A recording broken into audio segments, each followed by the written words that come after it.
मुझे किसी की जाति, धर्म या उसकी संस्कृति से कोई बैर नहीं है, मगर जो मेरे राष्ट्र का दुश्मन है वो मेरा कट्टर दुश्मन है।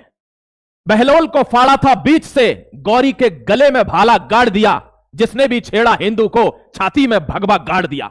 ध्यान रखना दोस्तों, बात कर रहा हूं योगी आदित्यनाथ साहब की। अभी तो मोदी जी हैं तो डर लगता है, अगर लाल किले से एक आवाज आएगी कि मैं आदित्यनाथ योगी ईश्वर की शपथ लेता हूं, तो मुझे लगता है आधे तो डर की वजह से ही मर जाएंगे। ध्यान रखना दोस्तों, एक आर्टिकल आपके सामने ला रहा हूं, आपको 4 फोटो पीछे नजर आ रहे होंगे। जब हम किसी मस्जिद के पास से भी गुजरते हैं तो मौलवी साहब कहते हैं योगी जी राम राम। ध्यान रखना, ये चारों चीजें मैं आपको सबसे लास्ट स्लाइड पे दिखाऊंगा। इसमें मेरा भी फोटो लगा हुआ है, पहली बार यूज कर रहा हूं तो इसका कोई सेंस होगा। इस आर्टिकल को ध्यान से देखना, आपके पैरों तले जमीन निकल जाएगी, मैं गारंटी देता हूं। आपने एसआईआर का नाम सुना होगा, स्पेशल इंटेंसिव रिवीजन, जिससे प्रताड़ित नजर आती है ममता बनर्जी, पश्चिम बंगाल, डीएमके, केरला में सब कुछ, सारे फर्जी वोटर चले गए तो वहां परिणाम बदल गए। आपको बताऊंगा कि क्या देश में हो रहा है।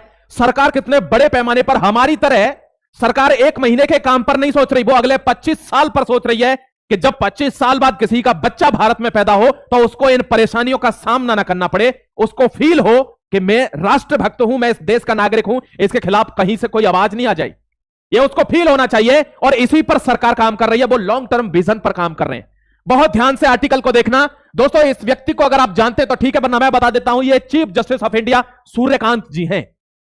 लीथल कॉम्बिनेशन बन रहा है, ध्यान से आर्टिकल को देखिए।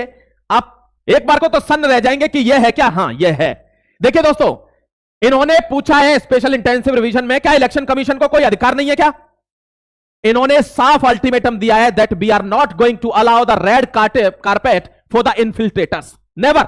हम लाल कारपेट अलाउ नहीं करने वाले हैं यहां घुसपैठियों के लिए। यह धर्मशाला नहीं है भारत कि जो मुंह उठाया, जो आ गया, जिस पार्टी ने बुलाया आ गया, फर्जी कार्ड बनवा दिए और चल रहा है धड़ल्ले से। जब यहां मारकाट बीतती है तो यहां का आदमी सुरक्षित नहीं है।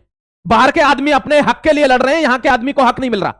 यह सीजेआई साहब का बयान है, और जब यह बयान आया तो एक आदमी के कान में यह बयान जाता है, thank you very much CJI साहब, एक आदमी के कान में बयान जाता है दोस्तों, और वो आदमी है उत्तर प्रदेश के पूर्व मुख्यमंत्री अखिलेश यादव जी। और वो डायरेक्ट घोषणा करते हैं कि देख लेना आप 3 करोड़ वोट कटेंगे। कैसे? उनको कैसे पता है कि 3 करोड़ वोट कटेंगे?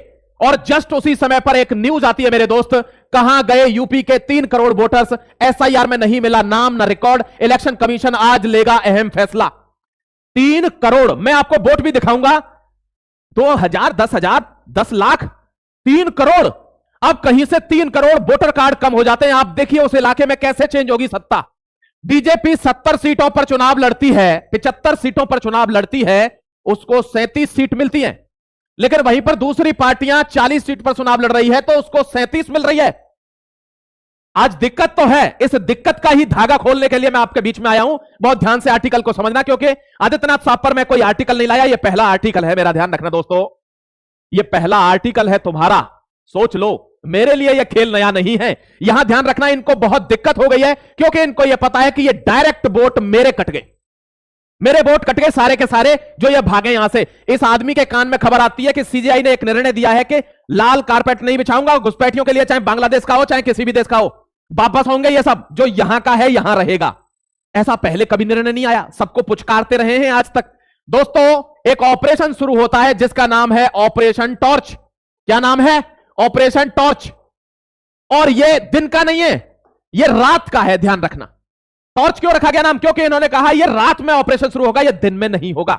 अब यहां पर दिक्कत हो गई उसी टाइम पर कि यह क्या लॉन्च हो गया। यह कौन है दोस्तों? यह वही आजम खान है जिसने दहशत मचा रखी थी अपने इलाके में। आज दोस्तों यह भीख मांग रहा है कि मुझे जेल से बाहर कर दो, हमें जी लेने दो, क्योंकि सठे साठ्यम समाचारित होता है। टिट फॉर टैट वाला जो मामला है ना, वो चल रहा है भारत के अंदर। इस आदमी ने सारी पोल खोली है। ये कौन है? ये दोस्तों वोटिंग ऑफिसर है। इसने ये कहा है सर मुझे समझ नहीं आ रहा है, लिस्ट बनाई है यूपी की, और जब लिस्ट बनाई है, जैसे ही सीजीआई साहब ने कहा है कि यहां पर किसी के लिए स्वागत नहीं है, रेड कार्पेट नहीं बिछाएंगे, योगी जी ने कहा है कि जांच शुरू करो।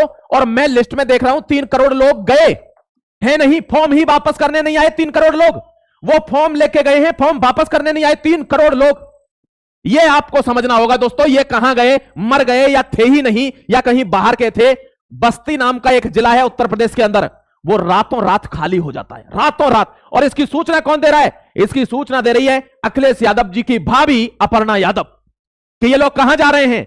ये रोहिंग्या थे, मेरे पास सीट है, 500 रोहिंग्या कल इस बस्ती में थे, आज यहां एक भी नहीं है। आप 500 की बात कर रही हो, यहां से 3 करोड़ रफू चक्कर हो गए।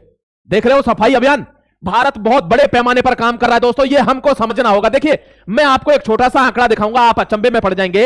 ये देखिए, ये वोटर, ये अखिलेश यादव जी हैं, मोदी जी और ये राहुल जी हैं, इनका आप परसेंटेज देख लो एक बार। ये देखिए 37 सीटें, यानी 32 ज्यादा जीती हैं, यहां 29 सीट हारी हैं, यहां 6 सीट आई हैं, लेकिन उसमें भी 5 ज्यादा जीती हैं क्योंकि एक ही आती थी। एकदम से ये पिछले 5-7 साल में इतना वोटिंग परसेंटेज कैसे बढ़ा? क्योंकि दोस्तों पता चल गई कि यहां का जो आदमी जागरूक है वो वोट नहीं देगा, तो फिर वोट लाए कहां से जाएं? और यही फॉर्मूला है क्या दीदी? ये वीडियो पश्चिम बंगाल भी पहुंचा देना कि उनको पता चले कि ये यूपी में भी हो रहा है, सिर्फ बंगाल की घटना नहीं है जो आप कह दोगी कि मैं देश दहला दूंगा। देश इतनी हल्की चीज नहीं होती कि दहला दिया जाएगा। ये देखिए क्या है ऑपरेशन टॉर्च, ऑपरेशन टॉर्च है, क्या है यूपी में शुरू हुआ ऑपरेशन टॉर्च, जाने सरकार के निशाने पर कौन है। मैं आपको राज्य दिखा देता हूं, बाकी की चीज छोड़। देखिए सीएम योगी का ऑपरेशन टॉर्च क्या है, घुसपैठियों पर सर्जिकल स्ट्राइक। कहां? यूपी में तैयार डिटेंशन सेंटर, 15 जगहों पर डिटेंशन सेंटर बनाया जा रहा है, ठूंसा जाएगा अब इनको वहां। बहुत मजे ले लिए, सुबह सुबह चाय पीते ना रोड पर बैठ के, वहां से वाहन नहीं निकलने देते ना। आसाम की यह हालत कर दी है कि आसाम का अपना नागरिक जगह ढूंढ रहा है कि मैं तो यहीं पैदा हुआ, मेरा बाप दादे सब यहीं हुए थे, ये कौन है? और लड़ता और मारने की धमकी देता है। ये देश की हालत हो गई है, इसको साफ करना जरूरी है। आप आज कहेंगे कि हमें कई योगी आदित्यनाथ चाहिए, एक तो यूपी को ही देखेगा, समझ गए दोस्तों? एक है हमारे पास हेमंता द किंग, ऐसे लोगों की हमको जरूरत पड़ेगी। UP government Yogi Adityanath operation torch में उन्होंने कहा है कि हर आदमी की चेकिंग होगी। चेक करिए सारे जितने भी वो हैं, और अपने राज्यवासियों से क्या है, मेरे सम्मानित प्रदेशवासियों को कहना चाहता हूं, मैं प्रदेश की जागरूक जनता से अपील करता हूं कि सतर्क रहें। घरेलू अथवा व्यवसायिक कार्यों में किसी भी व्यक्ति का नियोजित करने पर पूर्व उसकी पहचान अवश्य कर लें। किसी को रोटी बनाने के लिए रख लिया, किसी को पोंछा लगाने के लिए रख लिया, झाड़ू लगाने के लिए रख लिया। एक दिन क्या हुआ, वो शादी में चले गए, पूरा घर साफ हो गया। किसी को दोस्तों कुछ काम के लिए रख लिया, भैंस गाय बंधी थी, इनको तू चारा डाल, यही रहे, अब हमारे यहां परमानेंट हो जा, वो परमानेंट हो गया। एक दिन पता चली कि पूरा घर सोया का सोया ही रह गया और भैंस गाय लेके एक आदमी निकल गया। इसीलिए वो कहते हैं जनता अगर जागरूक है तो कोई भी व्यक्ति रख रही है उसकी पूरी शिनाख्त कर लीजिए, उसके बाद आगे बढ़ना है, वरना आगे नहीं बढ़ना है, ध्यान रखना। और इन्होंने कहा है कि अब मुझे कोई रोक भी नहीं सकता, nobody can stop me, because supreme court order कर चुका है कि लाल कारपेट नहीं बिछाऊंगा। पकड़ो ना इनको, इनको घुसाओ ना डिटेंशन कैंप में, मोहलत दे दो इनको 7 दिन की, कि भाग सकते हो तो भागो। 7 दिन से पहले भागे 3 करोड़ तो। उनके अलावा बताऊंगा आपको कितने लोग बच रहे हैं यहां पर, देखिए ना, ये योगी जी की पार्टी है। उन्होंने अपील की है भारत की जनता से कि मैं आपसे रिक्वेस्ट करता हूं कि आपके अगल बगल कोई अगर संदिग्ध दिख रहा है उसको पूछो, उसके आईडी कार्ड पूछो, सब कुछ पूछो। फर्जी आदमी नहीं चाहिए भारत के अंदर। फर्जियों की वजह से आप देख रहे हो क्या हो रहा है, हमने बहुत झेल लिया, अब नहीं भाई, अब इनको निकालना होगा। यूपी में रोहिंग्या की खोज के लिए जिलों में टीमों का गठन कर दिया है, सीएम योगी ने आदेश दे दिए। अब लगातार एक्शन जारी है, धड़ाधड़ बुलडोजर जारी है, एक्शन जारी है। अब दोस्तों कुछ निकल कर आएंगे लिब्रांडू, वही लिब्रांडू निकल कर आएंगे जो धुरंधर पर छाती पीट पीट कर रो रहे हैं क्या कि अरे ये तो पाकिस्तान के खिलाफ बन गई। तेरा अब्बा है पाकिस्तान, पाकिस्तान के खिलाफ नहीं बनेगी तो किसके खिलाफ बनेगी? ऐसे आदमियों को देश में जगह कैसे मिल रही है, मैं इस बात की टेंशन में हूं कि वो ये कहता है कि अरे ये मूवी तो पाकिस्तान के खिलाफ है, तो तू कौन है? तुझे प्रेम है पाकिस्तान से तो जाना, पाकिस्तान के खिलाफ बन रही है। दोस्तों ध्यान रखना, अब वो यहां निकल कर आएंगे ह्यूमन राइट्स के नाम पर, वे लिब्रांडू।